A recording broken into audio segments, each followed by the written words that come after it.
Have you ever heard the phrase, if you're on time, you're late? Well, if you haven't, you've heard it now, and there's no excuse for not being on time. This is a video about being on time. It's geared toward actors because this is a channel for actors, and it's very important as an actor to be on time all the time, but it's also for anybody that is constantly running late. It's some practical advice and tips on how to be on time all the time, and what to do when you're not. You got an audition, you got to be there on time. If you are late, you won't work anymore. People will remember that. It's a sacrifice to be on time and to be early because you're giving up a little bit of your time in order to be there on time. You don't want to show up to any rehearsal or show or whatever right on time. If rehearsal starts at 10 o'clock, you got to be there ready to go at 10 o'clock. So you need to give yourself 10 or 15 minutes prior to that time to get there, set your stuff down, have a conversation with some people, go to the bathroom, whatever you need to do. That all has to be done before the start time. So your call time should be 15 minutes prior to the time that they give you. And if you always aim for that, then you give yourself a little bit of wiggle room. You still might come in right under the wire, but you're still going to be on time. Whenever you get a number for somebody to contact, whether it's a stage manager or a second AD or even another actor on the set, any phone number that you can get, as soon as you get it, as soon as you get that email, hey, I'm your point of contact, put that information in your phone right then and there and label it with their name and their title, the role, stage manager for such and such show, second AD for the film shoot of this, so that you can find it quickly in your phone and it's there and you don't have to dig back through your email to find that information. As soon as you get an address of a location you need to show up at or a rehearsal space, plug that into your phone as well as a contact in your phone and say, rehearsal studio for such and such show. Put it in your phone. That way it's there. If you know you have to be somewhere on a certain day at a certain time, is plug that address into a map app, see how long it's going to take for you to drive there or bus there, put that in there, and then check it at the time of day and the day of the week that you would be actually needing to be there and see if the time is longer or shorter. Find the time that it's going to be and then double that. If it says it's going to take you 40 minutes to get there, plan on an hour and a half. That's when you need to leave your house. It may sound extreme, and once you're going to a place on a regular basis, you can adjust that down a little bit, but you always want to at least add an extra 15 minutes. And again, we are targeting 15 minutes prior to your call time. So that builds you in an extra half an hour for things to go wrong. Make sure if you're driving that you gas your vehicle up or check the gas levels the night before. If you're taking a bus, make sure you know the bus you've got to catch and the next one after it. Plan for the one before if you can. Make sure you know what your connections are. Make sure you know where your problem spots for transfers are. Have that all mapped out, ready to go prior to needing to do it. If you're using an Uber or a Lyft to get someplace, schedule one in advance or make sure that you check that time of day and make sure that there are Ubers in your area ready to go. Make sure you have enough money in your account to afford the Uber. If you're taking a bus, make sure you have a bus pass and bus money available and set that out the night before. With your car, have a spare tire, make sure it's checked. Know how to change a flat tire. If you've never learned, try it. It's a good skill to learn. Also have emergency numbers and an alternative plan. A friend you can call that say, can you give me a ride to this? Make sure you build in time for parking and walking. If they say parking is free and it's available in this lot, know where the lot is. Put that address in your phone.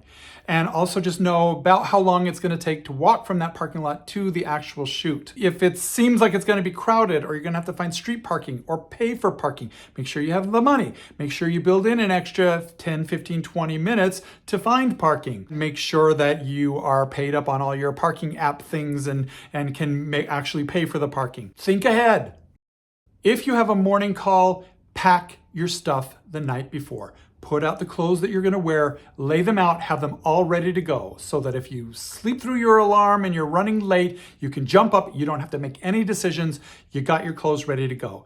You have a bag packed with everything you need. Your sides are printed, ready to go. You have your headshot and your resume if it's an audition. You have your materials, your book, your iPad. Have it ready to go by your door, yada, yada, yada. And even if you have an evening gig, make sure that you do all that stuff in the morning and have it ready to go.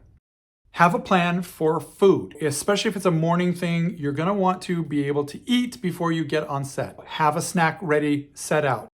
Set multiple alarms and multiple reminders. Remind yourself the day before, remind yourself an hour or 2 hours. I like to remind myself 2 hours before every event. So you set 2 different reminders on your phone. If you're a heavy sleeper, make sure you set an alarm and then set a second alarm. So set one 15 minutes before you're supposed to get up and then one at the time you're supposed to get up. And if you are a heavy sleeper and you sleep through your alarms, put your alarm across the way, have a roommate or somebody you live with help you get up. Make sure that you build in fail-safes for getting up and getting on time. And if you're going somewhere after work, maybe you're working during the day, set reminders. Use your Alexa or your Siri or your watch or your phone to trigger hour warning, half-hour warning, 15-minute warning, I gotta go, right? That way, if you're getting tied up in meetings and stuff, you get little reminders and you don't lose track of time.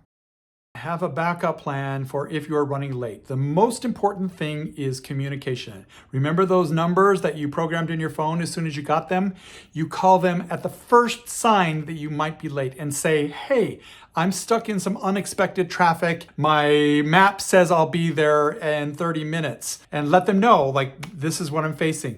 Communicating with them, especially for like an audition or a rehearsal, really helps them set the expectation and they can work on other things while you're gone. It doesn't help if you're doing a show or you're on a major film shoot. That's why you want to build in extra time. It's why you want to double your traffic time, because you never know when there's going to be an accident or a standstill or some protest or whatever that pops up that you didn't expect.